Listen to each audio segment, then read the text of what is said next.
Lastly, Kerala और Karnataka, sandalwood का benefit अब तक कोई सरकार ने उसके ऊपर बात नहीं किया। मोदी जी ने उसमें डायरेक्ट मुझे आदेश दिया। भारत का कल्चर से जुड़े हुए सैंडलवुड हमारे पूजा में, हमारे घरों में रखते हैं और सैंडलवुड को सीक्रेट मानते हैं हम। उसका कल्टीवेशन ही कम हो रहा है। मुझे सुनने में आया और डेटा भी मैंने देखा, ऑस्ट्रेलिया में आज बड़ा सा सैंडलवुड का वन वो लोग तैयार कर रहे हैं। भारत को पुनः सैंडलवुड का प्रामुख्यता समझ करके हम उसको प्रोत्साहन देना चाहते हैं। I am grateful honourable prime minister came and said, you are from the south, don't you know that you are losing all the sandalwood forest. इसका अभी मुझे ये भी मालूम है, आंध्रा में नेल्लूर डिस्ट्रिक्ट में शायद एक व्यक्ति पिछले 25-30 इयर्स से सैंडलवुड कल्टीवेट कर रहा है, मगर वो घर उनका वन में नहीं है, ऑर्डिनरी लैंड में उन्होंने सैंडलवुड कल्टीवेट किया। मगर कानून ऐसे है, वो सैंडलवुड इन द फॉरेस्ट जैसे ही उसको भी हम देखते हैं, काटना नहीं है, उसको कुछ करना नहीं है, मगर बड़ा हो गया ये किसान तो उनके अपने व्यक्तिगत अनुभव के साथ उसको बढ़ाया, मगर we are not able to do anything. बड़ी शुरुआत सो करें। कानून जब रेस्ट्रिक्टिव हो जाता है, ऐसे बड़ा जो भारत देश का संपत्ति माना जाना चाहिए, ऐसे सैंडलवुड का भी हम इस बार प्रोत्साहन दे रहे हैं। I am sure Kerala, Karnataka and states can benefit out of it. मत्स्य पालन के ऊपर 1 मिनट लेती हूं क्योंकि बहुत सारे मेंबर्स उसके ऊपर भी बात किए। 500 रिजर्वायर को हम अमृत सरोवर का नाम दे रहे हैं और फिशरी वैल्यू चेन पूरे कोस्टल स्टेट्स में वैल्यू चेन बनाने के लिए हम फिश फार्मर्स प्रोड्यूसर ऑर्गेनाइजेशन बना करके उनके द्वारा वैल्यू एडिशन कोस्टल एरियाज में ही हो जाने दो, फिर उससे एक्सपोर्ट भी अच्छा बढ़ सकते हैं। वो भी हम इस बजट में प्रावधान कर चुके हैं। इसके अलावा मैडम, कभी भी ऐसे प्रोत्साहन देंगे मगर एक्सपोर्ट करने के समय दिक्कत आ जाता है। Duty free EEZ fishing zone, exclusive economic zone जो होता है हमारे समुद्र के तट में, उस पूरे इलाका में फिशिंग राइट्स हमारे फिशरमैन को मिलना चाहिए। अभी तो वो 12 किलोमीटर तक ही जा सकते हैं, उसके आगे जाने में दिक्कत आ जाता है। अभी हम we have amended things in such a way that they can go to the high seas also and catch fish, and that fish can be exported even from there, and every such selling will be considered as export. Processing का भी हम boost करना चाहते हैं। उसका भी import duty में कुछ चेंजेस ले आए जिससे मत्स्यकारों को बेनिफिट हो सकता है।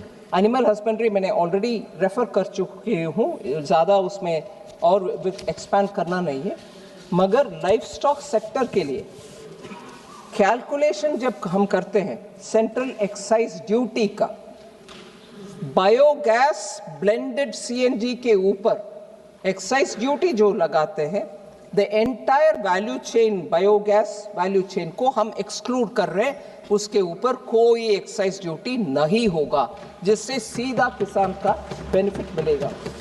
फिर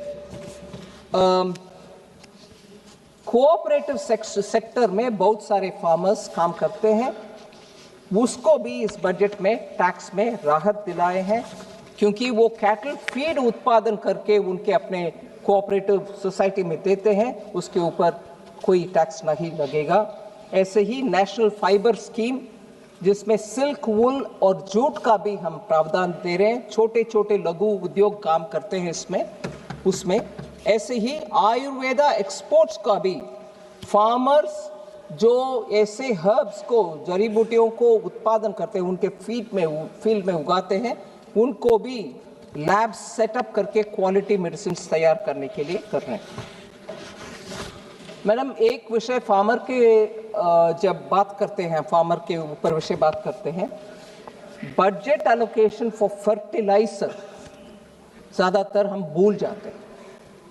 फर्टिलाइजर के लिए जो भारत में हम कुछ मात्रा में प्रोड्यूस करते हैं, मगर ज़्यादातर हम इंपोर्ट करते हैं। खर्च भारत सरकार उठाती है और किसान को कोई कहीं कमी ना हो, और इतने भी इंपोर्ट करो मगर किसान को कमी ना हो। उसके कारण मैडम हमारे बजटरी एलोकेशन इस बार 1.71 लाख करोड़ है इंपोर्ट ऑफ फर्टिलाइजर्स के लिए, और डिपार्टमेंट ऑफ फर्टिलाइजर ने हमारे लिए ये सेफगार्ड करने के लिए इतना एलोकेशन कर दो ऐसे डिमांड किया। हमने पूरे उसको तुरंत मंजूरी भी दे दी है, जिससे फार्मर्स को कोई शॉर्टेज ना हो। और यूरिया सब्सिडी इंटरनेशनल मार्केट का दाम के अनुसार भी कम ज़्यादा होते हैं जी, मगर आखिर किसान को किल्लत नहीं होने देंगे हम। ये अमाउंट बार बार दिखाने में नहीं है। आप ये बात बताओ, किल्लत हुआ कि नहीं हुआ? कोई किल्लत नहीं है, कोई किल्लत नहीं है। स्टेट गवर्नमेंट जाकर के जो होर्डिंग करके बैठ रहा या प्लाईवुड इंडस्ट्री को भेज रहा, वो एक्शन लेना चाहिए। नहीं, बिल्कुल नहीं। माननीय मंत्री प्लीज। और कोई किल्लत नहीं है। फिर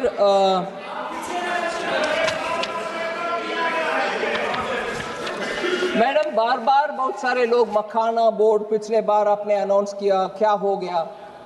अनाउंस भी किया, अमाउंट भी इंक्रीज किया, और उस मखाना बोर्ड स्कीम के लिए पिछले बार, क्योंकि उस साल ही अनाउंसमेंट हुआ, 30 करोड़ हमने प्रावधान किया बोर्ड के लिए। इस बार वो 90 करोड़ इंक्रीज हुआ है, कम नहीं हुआ।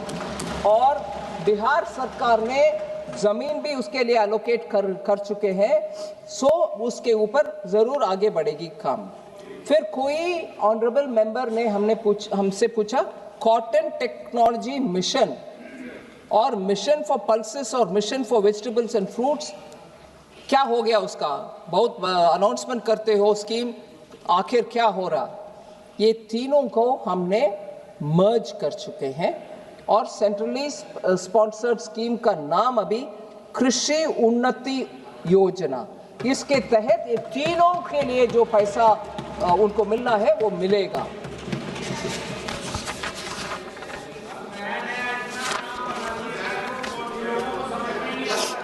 समझ में नहीं आएगा मैडम। माननीय अखिलेश जी बात करने के समय